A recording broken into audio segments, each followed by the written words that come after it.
Imagine opening a door that has been sealed for 5,000 years. Inside, a bed made of stone, a shelf, a fireplace with ash that has not been touched since before the pyramids were built. On the floor, a necklace of bone beads scattered, as if someone dropped it on the way out. Everything is in place. The furniture, the tools. The people who lived here left it all behind. And in 5,000 years, not one of them came back. That is not even the strangest place on this list. There are 9 places across Europe where something happened, or something exists, that nobody has been able to explain. Not historians, not scientists, not the people who live there. Some of these places are older than the pyramids. Some are younger than your grandparents. One is not a place at all. It is an object. And at least one involves the disappearance of 130 children that has never been solved in 740 years. Number 9, the Taulas of Menorca, Spain. On a small Mediterranean island east of Majorca, 13 stone monuments stand in the open air. Each one is shaped like the letter T, a single vertical slab, 3 to 5 meters tall, with a horizontal stone balanced on top. They look like giant tables. That is what the locals call them. Taula means table in the local language. Nobody knows what they are for. They were built by a people called the Talayots, sometime between 1,000 and 500 years before Christ. The Talayots left no writing, no records, no explanation. Just these stones, surrounded by horseshoe-shaped walls, with a single entrance oriented to the south, and with the remains of sacrificial fires at their base. One theory says they represent the face and horns of a bull. During an excavation of the largest surviving Taula, a site called Torralba, archaeologists found a small bronze bull on a shelf built into the wall.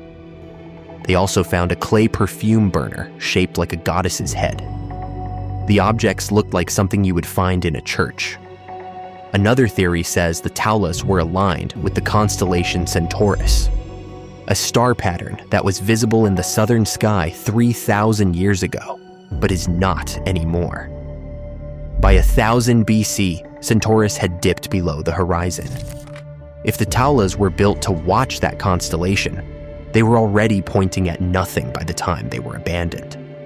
A third theory, proposed by a German researcher who moved to Menorca in 1930 and spent the rest of his life studying the Taulas, says they tracked the movement of the moon over an 18-year cycle. It is an elegant theory. Nobody has proven it. Nobody has disproven it either. And the Taulas exist nowhere else on Earth. Not on Majorca, 50 kilometers away. Not anywhere in the Mediterranean. Only on this one small island, and nobody knows why. From stones that have stood for 3,000 years, to trees that bent in a single lifetime. Number 8, the Crooked Forest, Gryfino, Poland. In a pine forest near the German border, roughly 400 trees are bent at the base in a perfect 90-degree curve, all in the same direction, north. The trunks curve close to the ground, to run parallel to the earth for a meter or two, and then turn straight upward toward the sky. The effect looks like someone grabbed each tree as a sapling and pushed it sideways, then let go. Every tree surrounding them is perfectly straight. Only this one group, all planted around 1930, is bent. The standard explanation is that they were manipulated by humans. Farmers or furniture makers, the theory goes, deliberately shaped the saplings to create curved wood for boat hulls or sled runners. The problem with that theory is that nobody finished the job. If you bend a tree to harvest it, you harvest it. These trees were bent and then left to grow for 90 years. The area was abandoned during the Second World War and not resettled until the 1970s, which whatever happened to those trees happened in the decade between planting and evacuation, and whoever did it never came back to explain. Heavy snow is another theory. A freak tank or vehicle during the war is another. Gravitational anomaly is a popular one online, though no physicist has taken it seriously. The honest answer is the same answer the Polish Forestry Commission gives when asked. We do not know. 400 trees, all bent the same way, in the middle of a forest where everything else is normal, and not a single document, photograph, or living person who remembers why. From a forest in Poland to a wheat field in the center of Germany. Number 7. The Goseck Circle, Saxony-Anhalt, Germany. In 1991, a pilot flying over farmland near the town of Goseck noticed something in a wheat field, and a circular shadow, perfectly round, about 75 meters across. It looked like a crop circle, except it was not on the surface. It was underneath. Archaeologists began digging in 2002. What they found was one of the oldest solar observatories on Earth. The Goseck Circle was built around 4,900 BC, nearly 7,000 years ago. That is older than Stonehenge by 2,000 years. Older than the Great Pyramid by more than 2,400. It consists of 2 rings of wooden posts surrounding a central ditch with 3 gates. 2 of those gates align precisely with the sunrise and sunset on the winter solstice. The third aligns with the summer.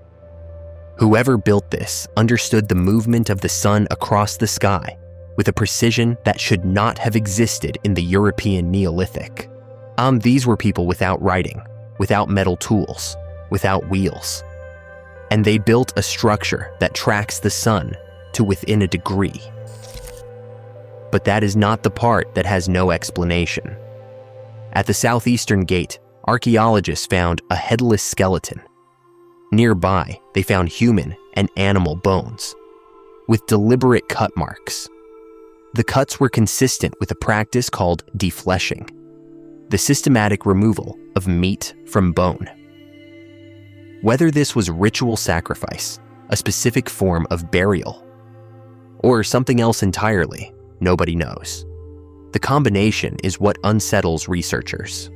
On one hand, advanced astronomical knowledge that would not be matched in Europe for millennia. On the other, a headless body and bones that were cut with purpose. The people who built the Goseck Circle were watching the stars, and they were doing something else at the same time. Something we do not understand. 7,000 years, and that skeleton is still missing its head. From a wheat field in Germany to a forest in Transylvania where the trees grow wrong. Number 6. The Hoia-Baciu Forest, Cluj-Napoca, Romania. On the outskirts of Romania's second largest city, close enough to reach by bicycle, there is a forest of roughly 300 hectares that the locals have avoided for as long as anyone can remember. The forest is named after a shepherd. According to legend, a man named Baciu walked into the trees with a flock of 200 sheep. Neither he nor a single animal was ever seen again. What makes Hoia-Baciu unusual is not the legend, it is the trees. Many of them grow in spirals or at sharp angles, not broken by wind, but bent from inside as if pulled by something beneath the soil. They twist clockwise. The surrounding forest is normal, only these trees are wrong. And then there is the clearing, a near-perfect oval in the center of the forest, roughly 250 meters across. Nothing grows there. Not grass, not moss, not a single weed. Scientists from the University of Cluj-Napoca have tested the soil repeatedly. The composition is identical to the soil under the trees, 10 meters away. There is no toxin, no chemical deficiency, no radiation, no explanation. Directly beneath the forest floor, archaeologists have found the remains of the oldest Neolithic settlement in Romania. Dating to roughly 6,500 BC, People have lived on this ground for over 8,000 years. And for all of those years, that circle of earth has refused to produce anything. I do not know why the trees grow the way they do. I do not know why the clearing is empty. Nobody does. The explanations range from magnetic anomalies in the bedrock to infrasound generated by the topography. None of them have been proven. And the people who live next to this forest, educated, modern, urban Romanians, will still tell you without embarrassment that they do not go in after dark. You know this next story, or you think you do. Number 5, Hameln, Germany. Everyone knows the Pied Piper. A man in colorful clothes plays a flute. He leads the rats out of a German town. When the townspeople refuse to pay him, he plays again, and this time the children follow. They walk into a mountain and are never seen again. It is a fairy tale. It is in picture books. The brothers Grimm wrote it down. Disney adapted it. It is one of those stories that feels like it has always existed. Except the oldest version has no rats. A stained glass window in Hameln's market church, made around 1300, just 16 years after the event it depicts, shows a man in multicolored clothing leading a group of children out of the town. No rats, no flute, just a man and children walking away. The window was destroyed in 1660, but descriptions of it survive in multiple independent sources. A town chronicle entry from 1384 reads, and I am paraphrasing the original Latin, "It is 100 years since our children left." 130 children, June 26th, 1284. The rats were added centuries later. The oldest sources, the ones closest to whatever actually happened, describe only this. A man arrived. The children followed him. They did not come back. Nobody knows what happened. The theories range from plausible to desperate. A plague that killed specifically children. A landslide that buried them. A children's crusade gone wrong. Forced emigration to colonize lands in Eastern Europe. There are villages in Poland and Transylvania whose founding dates and naming patterns match Hamelner settlers from exactly this period. But none of these theories explain the stained glass. None of them explain why a town would commission a church window, one of the most expensive objects a medieval community could create, to commemorate an emigration. You build a window like that for a tragedy, for something you cannot explain, for something that still haunts you 16 years later. One street in the center of Hameln, the street the children supposedly walked down, has a rule that has been in place for over 700 years. No music, no dancing. To this day. If you have made it this far, subscribe. It is free, and I promise you, number 4 is the one that kept me up at night. Number 4, the Flannan Isles, Scotland. 30 kilometers west of the Scottish mainland, on a cluster of uninhabited islands in the Atlantic, there stands a lighthouse. It was built in 1899. It was automated in 1971. Between those dates, it was manned by 3 keepers who lived on the island in shifts. On December 15th, 1900, the passing steamer Archter noticed that the light was off. 11 days later, delayed by storms, the relief vessel Hesperus arrived. The captain sounded his horn, sent up a flare. No response. A man named Joseph Moore climbed the 160 stone steps to the lighthouse alone. The entrance gate was closed. The main door was closed. Inside, the clock on the kitchen wall had stopped. The beds were unmade. A meal sat on the table, untouched. A chair had been knocked over. A canary sat alive in its cage. Of the 3 keepers, James Duckett, Thomas Marshall, and Anne Donald MacArthur, there was no sign, no bodies, no note, nothing. One detail was immediately strange. 2 sets of oilskins, the heavy waterproof coats that keepers wore in storms were missing. 2 men had dressed for the weather, but the third set hung on its hook. One of them had gone out into a North Atlantic December gale without a coat. The official investigation concluded that all 3 men had gone to secure equipment at the island's western landing platform during a sudden storm and were swept into the sea by a rogue wave. It is a reasonable explanation. It is the one most historians accept, but it does not explain the knocked-over chair. It does not explain why 3 experienced lighthouse keepers, men trained never to leave the light unattended, would all go outside at the same time. And it does not explain why one of them left without protection in weather that could kill a man in minutes. Years later, stories appeared claiming that the log contained eerie final entries. That Marshall had written the weather was the worst he had seen in 20 years. That Duckett was very quiet. That MacArthur had been crying. That all 3 men were praying. And that the final entry read, "Storm ended, sea calm, God is over all." Those entries were fabricated. A later investigation confirmed they never existed. But the fact that someone invented them, that the real silence was so unbearable that people filled it with words the dead men never wrote, tells you something about this story. 125 years later, the Flannan Isles Lighthouse still stands. It runs automatically now.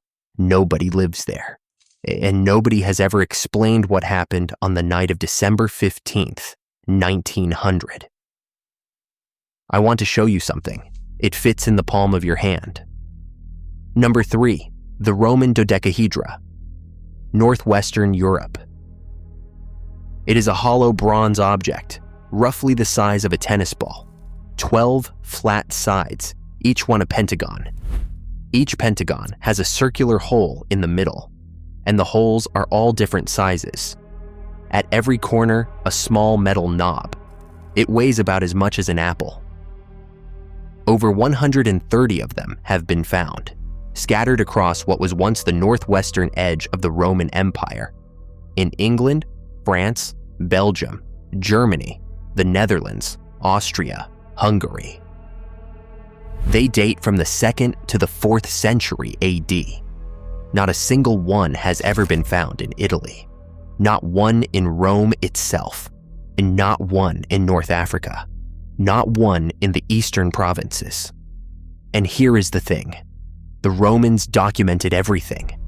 They wrote about their food, their plumbing, their military formations, their religious rituals, their tax collection methods, their preferred methods of execution. They carved descriptions into stone. They painted them on walls.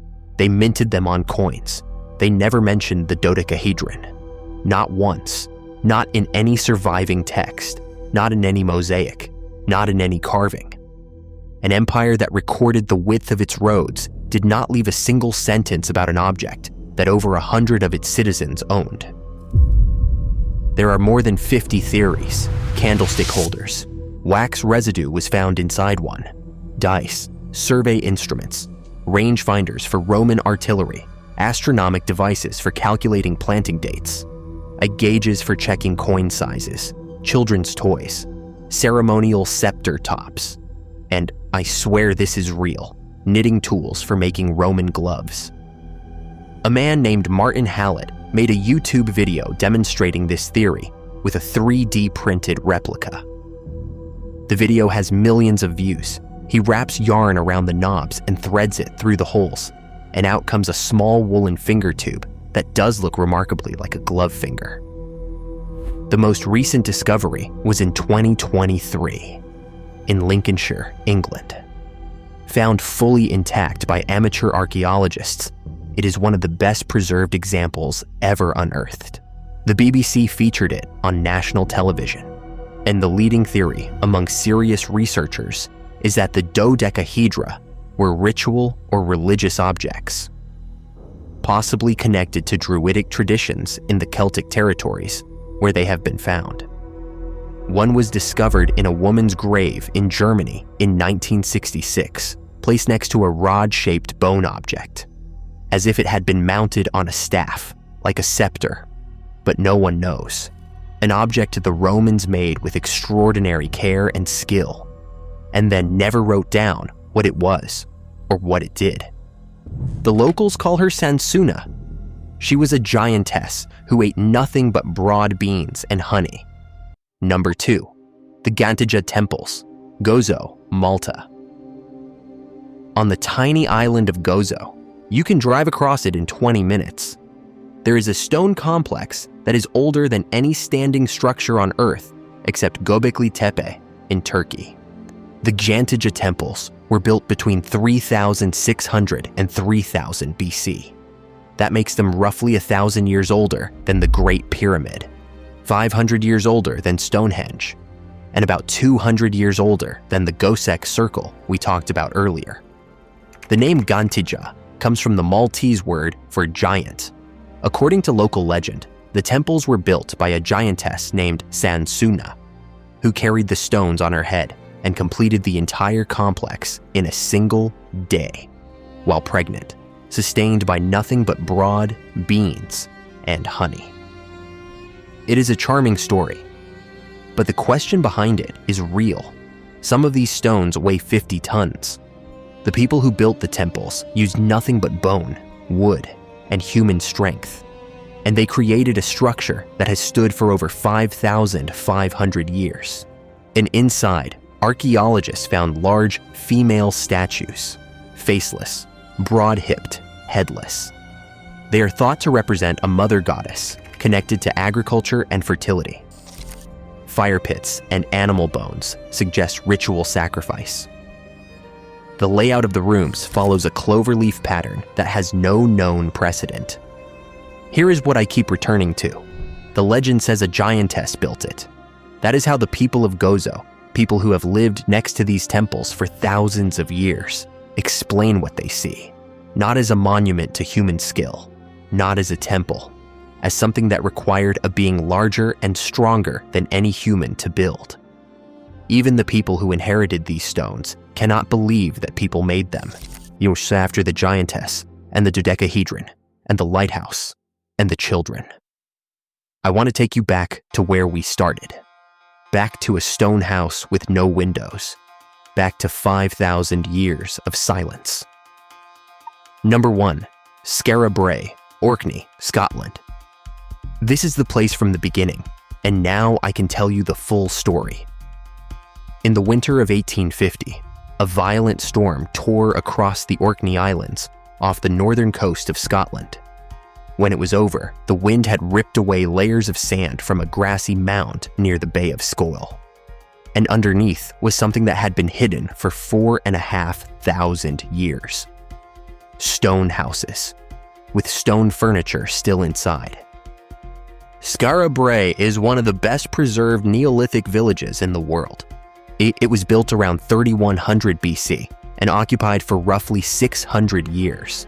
8 houses connected by covered passageways, like a small underground city built above ground. Each house has the same layout: a central fireplace, a stone dresser opposite the door, stone beds on either side, lined with what was probably animal hide, storage boxes sunk into the floor, shelves built into the walls, a drainage system that still functions. The houses have no windows. The passageways are roofed. The entire settlement was buried inside its own rubbish heap, a mound of shells, bones, and ash that the builders cut into and then used as insulation. It kept the wind out. It kept the heat in. 5,000 years ago, on one of the most exposed coastlines in Europe, these people were living in weatherproof homes with built-in furniture and indoor plumbing. And then they left. Around 2500 BC, the people of Skara Brae walked away. They left their tools. They left carved stone balls with markings that nobody has been able to read. They left a necklace of bone beads, scattered on the floor of one house, as if someone dropped it on the way out, and did not stop to pick it up. What happened? Archaeologists have argued about it for a century. A storm so violent that sand buried the village overnight, rising sea levels that threatened the crops, a shift in climate that made the winters unbearable. a change in Neolithic society, from tight-knit villages to scattered farmsteads? The honest answer is, nobody knows. The inhabitants of Skara Brae left no writing. It's no carvings that explain their departure. No bodies arranged in haste. Just empty houses with all their belongings still inside. As if the people stepped out and never came back. One house, set apart from the others, had no beds, no dresser. Fragments of stone on the floor suggest it was a workshop. But in that same building, archaeologists found a human skull, and the remains of a bull's head, and marks on the walls that do not match anything else on the site. What was happening in that room is a question nobody can answer. And what made 50 people walk away from a home they had lived in for 6 centuries is a question that may never be answered either. The necklace was found where it fell. On the floor of one house, undisturbed for 5,000 years. Someone was in a hurry. They did not look back.